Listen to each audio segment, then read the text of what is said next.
सुंदर होता है मन अति सुंदर।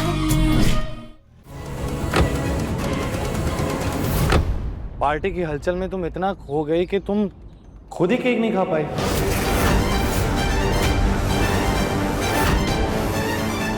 आप हमें यहाँ केक खिलाने के लिए लेकर आए हैं? ऑब्वियसली, अपने हाथों से। और देखो मैं तुम्हारे लिए कौन सा केक लाया हूँ।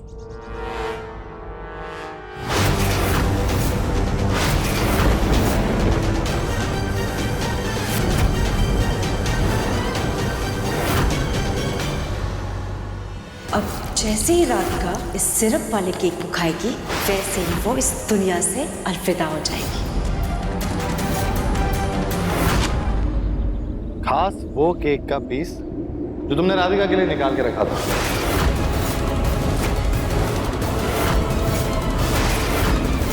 तुम इतना प्यार से केक लाई थी और तुमने इतनी मेहनत से केक को सजाया, इस पर चेरी लगाई, तो इससे कोई और कैसे खा सकता है? इसे खाने का हक सिर्फ और सिर्फ तुम्हारा है रागिनी। खाओ। नहीं दिव्यम जी, हम रागिनी इतना कतरा क्यों रही हो इसे खाने से? राधिका को तुम इतना प्यार से खिला रही थी, इतना खुशी खुशी खिला रही थी। खा लो, टेस्टी है ये। नहीं दिव्यम जी, हाँ हम जानते हैं ये बहुत टेस्टी होगा। राधिका जी ने बनाया था ना लड्डू के लिए, तो टेस्टी तो होगा ही, पर हमें नहीं खाना। अभी चलते हैं यहाँ से, चलिए चलते हैं।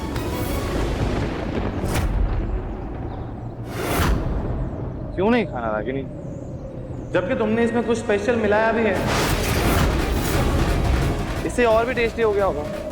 खा लो, चलो। नहीं दिव्यम जी, शायद आपको गलतफहमी होगी।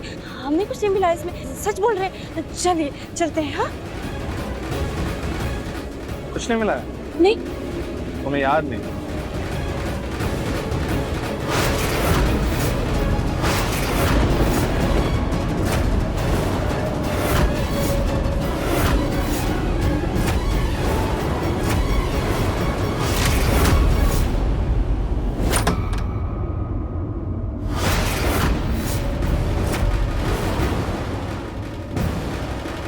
हे भोलेनाथ, ये अचानक से इतनी हवा क्यों चलने लगी?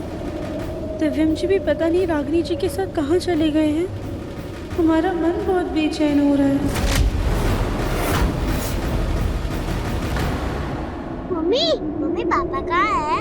बेटा वो काम से बाहर गए, अभी थोड़ी देर में आ जाएंगे।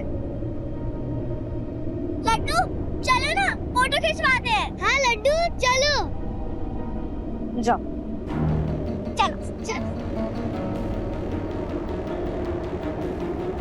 समय हो गया है, हमने लड्डू के लिए साइकिल ऑर्डर की थी, अभी तक आई नहीं। एक काम करते हैं, दुकान वाले भैया को फोन करके पूछते हैं।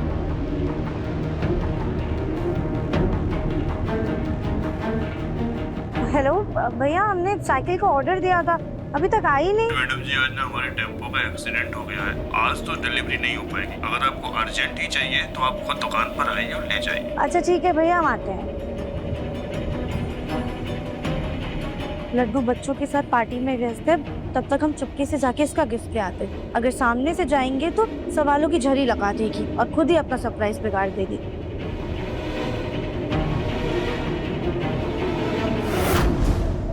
ये गोंदमुखी ऐसे दबे पांव घर के बाहर कहाँ जा रही है?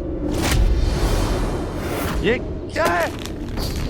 अच्छी तरह से समझ गया हूं मैं तुम्हारा प्लान क्या है रागिनी। मेरी राधिका और लड्डू के साथ जो तुम इतना प्यार से बर्ताव कर रही हो, जो इतनी मेहरबानियां कर रही हो, सिर्फ इसीलिए ताकि तुम मेरी राधिका की जान ले सको। इसीलिए तुम उसे ये जहर वाला केक खिलाने वाली। नहीं दिव्यम जी, आप ये क्या कह रहे हैं? हमें नहीं पता इस बारे में। क्या बोल रहे हैं आप? अच्छा, तुम्हें नहीं पता? मैं गलत कह रहा हूँ तो ठीक, मुझे गलत साबित करके दिखाओ। ये केक खाओ और साबित कर दो कि इसमें जहर नहीं है। मुंह खोलो, खाओ इसे।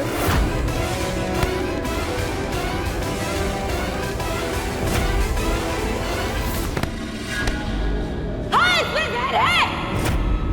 हमने इसमें जहर मिलाया था।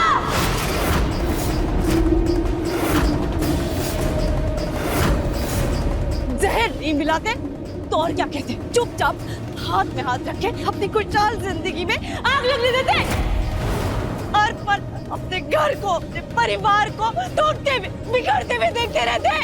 बताइए ना क्या करते हम? जब से वो राधिका और वो लड्डू आपकी जिंदगी में वापस आई है ना, हम और सोनू जैसे गायब हो गए आपकी जिंदगी से। कोई वजूद नहीं रहा है हम दोनों का आपकी जिंदगी में। आप ही बताइए ना, क्या गलती थी हमारे सोनू की? किस बात की सजा दे रहे हैं आप उसे? पिछले 5 सालों से आपने उसे पिता का प्यार दिया, नाम दिया, नहीं पहचान दी, और आज अचानक से आप उसके सामने होते हुए भी गायब कैसे हो सकते हैं? अपना सारा लाड प्यार दुलार उस लड्डू को कैसे दे सकते हैं? हमारे बेटे का क्या दिव्यम जी?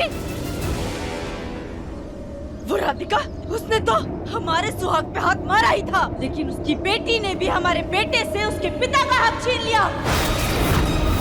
हम मिलाया था हमने जहर, क्योंकि हम राधिका को मारना चाहते थे। उसका किस्सा आपकी जिंदगी से हमेशा के लिए खत्म कर देना चाहते थे।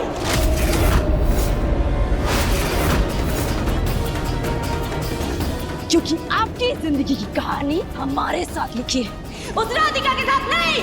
हमारी जिंदगी तो एक किताब है जिसका वो राधिका महज एक छोटा सा अध्याय है, जिसे खत्म कर देना ही हम सब के लिए बेहतर है।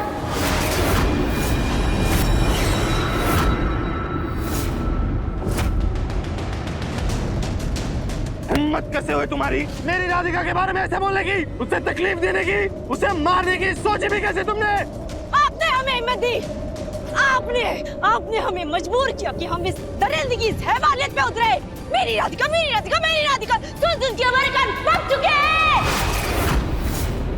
आदमियों की तो फितरत होती है कि उसकी पहली बीवी मरी नहीं, उसकी 13वीं भी नहीं हुई, लेकिन उसे भूलकर दूसरी पत्नी ले आए।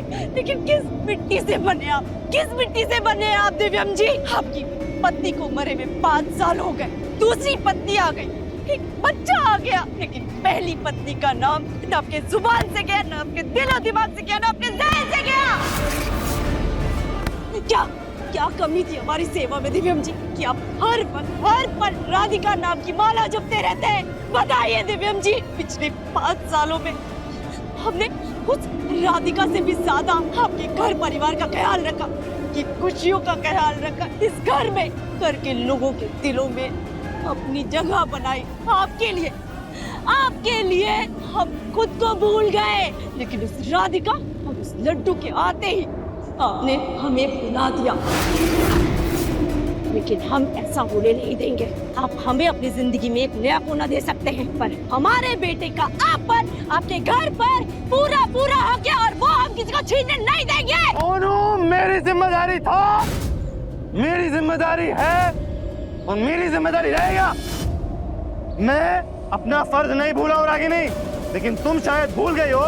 जब पहली बार हमारी मुलाकात हुई थी तो मैंने क्या कहा था?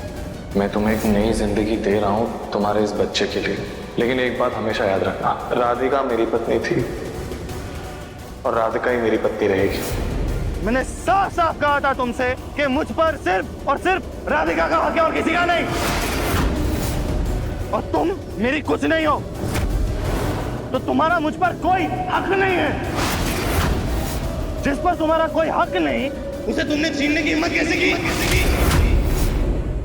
देखिए मन अति सुंदर के लेटेस्ट एपिसोड्स अभी सब्सक्राइब करें दंगल प्ले ऐप। अपने पसंदीदा शो के फुल एपिसोड देखने के लिए अभी डाउनलोड करें दंगल प्ले ऐप।